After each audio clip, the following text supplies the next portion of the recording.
Hello students, good morning to all of you. बेटा biotechnology के अंदर हम जेनेटिक इंजीनियरिंग का नेक्स्ट में इम्पोर्टेंट रोल डिस्कस करेंगे in the making of the transgenic micro organisms. Transgenic micro organisms ऐसे microbes होते हैं which carry a foreign genes into them and they are used for the different kinds of the functions. For example, हमने micro organisms in human welfare में study किया था कि there are different types of the biochemicals like enzymes, organic acids, bioactive molecules. All of these biomolecules are biochemicals are synthesized from the microorganism. इसी तरीके से transgenic micro organism जिनमें हमने कोई जीन ऑफ इंटरेस्ट इंसर्ट कर दिया है, वो ट्रांसजेनिक माइक्रो ऑर्गेनिज्म भी क्या करते हैं, बहुत सारे यूजफुल बायोकेमिकल की प्रोडक्शन के लिए, यूजफुल बायोकेमिकल की फॉर्मेशन के लिए हेल्पफुल होते हैं. उसके बारे में बेटा हम स्टडी करेंगे आज. जैसे कि सबसे पहले मैंने लिखा हुआ है यहाँ पे बायोकेमिकल फैक्ट्रीज में किस तरीके से रोल होगा. यहाँ पे ट्रांसजेनिक माइक्रो ऑर्गेनिजम्स की डेफिनेशन लिखी हुई है कि they are the microbes that having the foreign genes and they are used for the variety of the functions, different functions. तो सबसे पहले हम फंक्शन इनका स्टडी करेंगे बायोकेमिकल फैक्ट्रीज में. बायोकेमिकल फैक्ट्रीज में हम क्या देखेंगे, there are number of the biochemicals like human insulin, growth hormone, tissue plasminogen factor. There are number of biochemicals like human insulin, growth hormone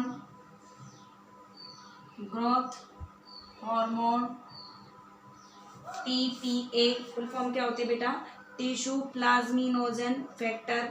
इराइथ्रोपोएटिन fertility hormone, इसकी full form tissue plasminogen activator. इराइथ्रोपोएटिन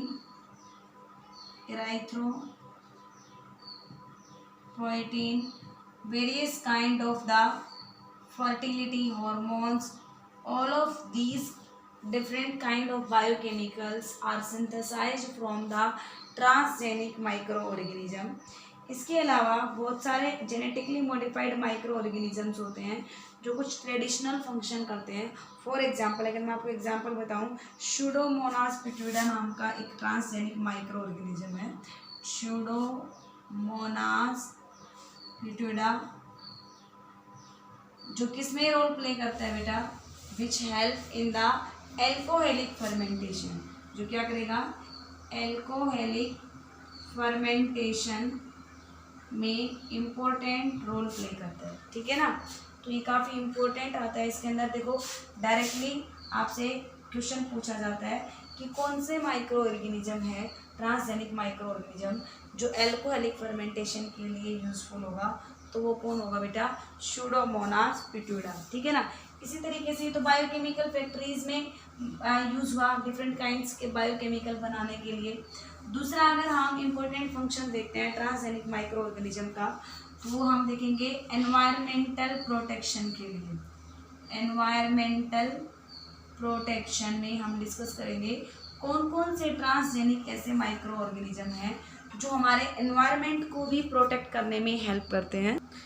देखो बेटा, environment में किस तरीके से help करते हैं. हमारे एनवायरनमेंट में बहुत सारे काइंड के पोल्यूशन होते हैं जो डिफरेंट टाइप के हार्मफुल इफेक्ट की वजह से पोल्यूशन होते हैं. तो उन पोल्यूशन को कंट्रोल करने में माइक्रो ऑर्गेनिज्म का कैसे रोल होगा, तो उसमें मैं आपको कुछ एग्जांपल बता रही हूँ कि ये वाला माइक्रो ऑर्गेनिज्म किसके पोल्यूशन में कंट्रोल करेगा और ये वाला किस में. आपको एग्जाम्पल लर्न करने हैं.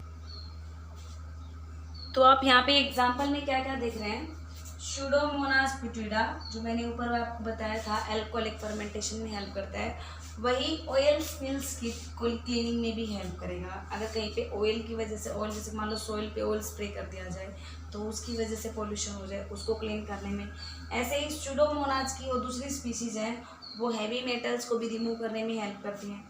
एक माइक्रो ऑर्गेनिज्म है Acetobacter arrogance. Acetobacter arrogance DDT को डिकम्पोज करेगा. देखो DDT है दिस इज़ नॉट डिकम्पोजेबल। और डीडीटी अगर हमारे सोइल में रह जाती है तो ये क्या करते हैं बेटा, ये बहुत ज़्यादा हार्मफुल पॉल्यूशन कोज करेगी, क्योंकि डीडीटी डिकम्पोज नहीं हो सकती, ना ही हमारी बॉडी में मेटाबोलाइज हो सकती है। तो इसलिए अगर इसकी कंसनट्रेशन एक बार लिविंग ऑर्गेनिज्म में चली जाए तो हर ट्रॉफिक लेवल पे कंसनट्रेशन इंक्रीज होती चली जाती है डीडीटी की, ठीक है। लेकिन इसको हम इन माइक्रो ऑर्गेनिज्म की हेल्प से डिकम्पोज करवा सकते हैं। एक माइक्रो ऑर्गेनिज्म है फ्लेवोबैक्टीरियम। ये फ्लेवोबैक्टीरियम 2,4-D एक टाइप का वीडीसाइड है, उसको डिकम्पोज करने के काम आता है। जैसे कि डीडीटी को डिकम्पोज किया गया, ऐसे ही इस वाले वीडीसाइड को फ्लेवोबैक्टीरियम की हेल्प से हमने क्या किया, डिकम्पोज किया। तो यहाँ पे आप क्या देख रहे हैं कि माइक्रो ऑर्गेनिज्म हैं वो क्या कर रहे हैं बेटा, वो पोल्यूटेंट को ब्रेक डाउन कर रहे हैं। जो पोल्यूटेंट परसिस्ट करते हैं एनवायरनमेंट में, जो डिकम्पोज नहीं हो सकते, उनको हम माइक्रो ऑर्गेनिज्म की हेल्प से ब्रेक डाउन कर सकते हैं। And this phenomena is known as bioremediation, ठीक है ना। बायोरिमेडिएशन का मतलब क्या होता है, कई बार डेफिनेशन आती है कि what do you mean by bioremediation. Bioremediation का मतलब क्या होता है, मैं ऊपर लिखती हूँ इसकी डेफिनेशन। बायोरिमेडिएशन, तो बेटा मैं आपको क्या बता रही थी, आपको मैं बायो रिमेडिएशन के बारे में बता रही थी कि व्हाट इज बायो रिमेडिएशन। तो हम क्या कहेंगे, the process of break down of, किसका ब्रेक डाउन बेटा, पोल्यूटेंट का। Break down of pollutant with the help of, किसकी हेल्प से, बाई ट्रांसजेनिक माइक्रो ऑर्गेनिज्म। अगर हम ट्रांसजेनिक ना लिख के सिंपल भी माइक्रोब्स लिखेंगे तो भी ठीक रहेगा, कि अगर माइक्रोब्स की हेल्प से हम पोल्यूटेंट को ब्रेक डाउन करें, that phenomena, that process is known as bioremediation. और इसमें मैंने आपको कई सारे एग्जांपल बताए, एसिटोबैक्टीरियलिकेंस, ठीक है, स्यूडोमोनास के एग्जांपल बताए किस किस पोल्यूटेंट को ब्रेक डाउन करेंगे। तो इसके बाद जो थर्ड यूज होगा, थर्ड फंक्शन होगा ट्रांसजेनिक माइक्रो ऑर्गेनिज्म का, वो हम देखेंगे प्लांट मॉडिफिकेशन, कि प्लांट को भी किस तरीके से ट्रांसजेनिक माइक्रो ऑर्गेनिज्म मॉडिफाई कर। There are some examples of the microorganisms which help in the modification of the plants, or we can say the protection of the plant from different kind of the effects. जैसे कि example सबसे पहला आप यहाँ पे देख रहे हैं Pseudomonas fluorescens, ये बेटा प्लांट को फ्रोस्ट डैमेज से प्रोटेक्ट करने में काम आता है। दूसरा एक एग्जाम्पल है ट्राइकोडर्मा। ट्राइकोडर्मा जो माइक्रो ऑर्गेनिज्म है, ये एक एंजाइम प्रोड्यूस करता है, काइटिनेज नाम का एंजाइम। और आपको पता है काइटिनेज एंजाइम फंगस की सेल वॉल को डिग्रेड कर देगा, बिकॉज फंगस की सेल वॉल किससे बनी होती है, काइटिन से। तो काइटिन को डिस्ट्रॉय करने वाला एंजाइम काइटिनेज। तो इस वजह से वो वाली डिजीज जो फंगस के थ्रू कोज होती हैं, उनको हम इस काइटिनेज एंजाइम की हेल्प से क्या कर सकते हैं, प्रोटेक्ट कर सकते हैं, उनको कंट्रोल कर सकते हैं। तीसरा बेटा एक एग्जाम्पल है राइजोबियम मेलिलोटाइड। देखो राइजोबियम नाम के बैक्टीरिया के बारे में आपने सुना होगा, ये एक सिम्बायोटिक बैक्टीरिया होता है जो लेग्यूमिनस प्लांट के साथ में मिलता है नाइट्रोजन फिक्सेशन करने में।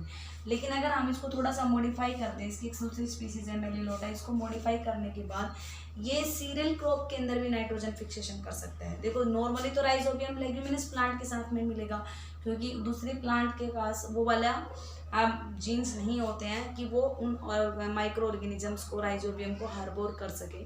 तो इस वजह से हम राइजोबियम को मॉडिफाई कर देते हैं ऐसा जीन डाल के कि उसको जो सब चीज़ें लेग्यूमिनस प्लांट से मिलती हैं वो सीरियल क्रॉप के साथ में भी सर्वाइव कर सके और वहाँ पे ये नाइट्रोजन फिक्सेशन कर दे। तो ये कौन से ऑर्गेनिज्म आता है, माइक्रो ऑर्गेनिज्म राइजोबियम मेलिलोटाइड।